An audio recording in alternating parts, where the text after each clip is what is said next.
welcome back to my film and TV channel. The sun's out, it's getting in my eyes even with the blind down. I don't think this is a blackout blind for some reason. I'm sure they didn't sell it as one, and it certainly isn't one.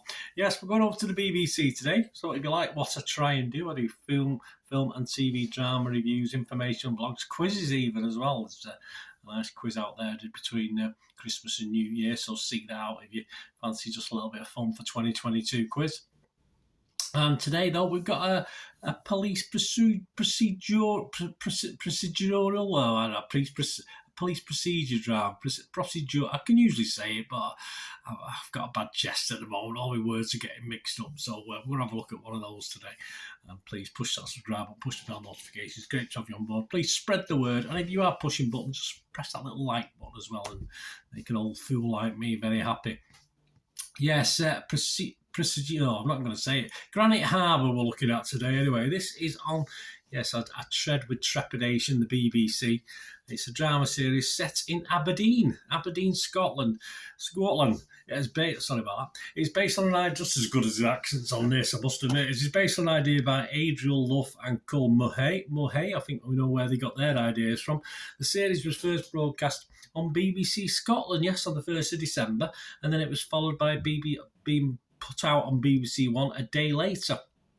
So we've had 3 episodes, all about 50 minutes long, and they all aired over the weeks up to the 16th of December, and it's all 3 episodes are now available on BBC iPlayer. Any scores and comments I'm going to give you now? That was at the 4th of January 2023. There's not a lot of critics stuff out there on it. It's Internet Movie Database. Yeah, it's averaging 5.3 out of 10, which is all right. It's middling, isn't it? Just under 400 scores and reviews with a 51% positivity. So about half the people who watched it said it was okay, it was fine, it was positive. And it's about former sergeant in the Royal Military Police, now Detective Davis Lindo, and his partner DS Lara Bartlett, who must solve the murder of an oil tycoon in Aberdeen. Simple plot. Stars Romario Simpson as Davis Lindo, Hannah Donaldson as DS Tara Bartlett, Katia Winter as Carolina Anderson, Michelle Jerem as DS Simone Montrose, Gary Lewis as Shay Coburn, Hiftu Kwasem as Sandy Hepburn, Carolina Dager as Hannah Koofs, and Andrew Still as Rory Dashford. And my little thoughts on this, because we don't have any other critics to look at. I'm not going to give this a mark. I almost give it a 5, but I was just that disappointed that I'm not going to give it. I would probably say a 4.5 to 5, but yes, a little disappointing. I mean, this started as a BBC afternoon police drama vibe with me for this one, how it started with the introduction of the characters, certainly the main character. And yeah, there's always a good place for that. There's nothing wrong with that. The BBC do some cracking afternoon police dramas, of course they do. But as with these things, all right, it's nice to have a nice little plot, a little storyline, but it's all about the characters for me, and it's all about investing in those characters. And the lead, played by Romario Simpson, is, although initially okay, he's a little hard to like because his nice boy next door, fish out of water image and style soon turns to a bit of arrogance, which I didn't like. I didn't get down with it, and he's a bit petulant. It's all going to be fine in the end, and he'll sort of be one of the boys, if you like. But I just lost a little interest in his character, the way it was portrayed.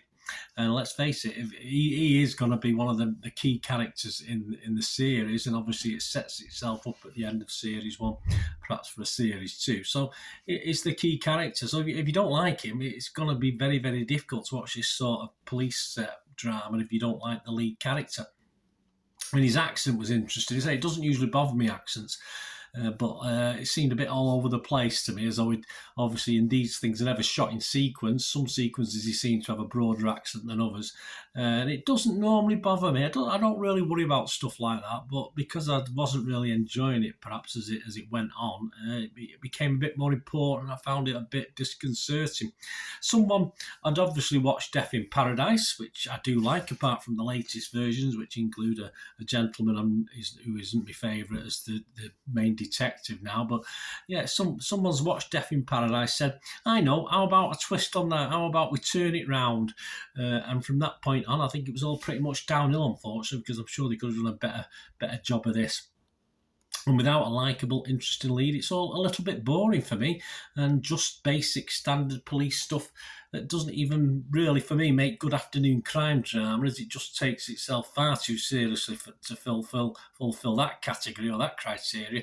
And as a prime-time police drama, it just isn't clever enough to fill that criteria, so it falls in between and sadly falls off the scale for me. I'm not very impressed at all. Pretty bland stuff here. Let me know what you think anyway, guys. Let's say there is some positives. It's bound to be. It's getting 5 out of 10 overall, so it's not a total disaster, but I just was very, very disappointed with the overall style and theme of it. Thanks for watching. Let me know what you think. It'd be great to hear from you. Till we meet again. Nice one, ding, don't I? Please stay safe, everyone. Bye for now.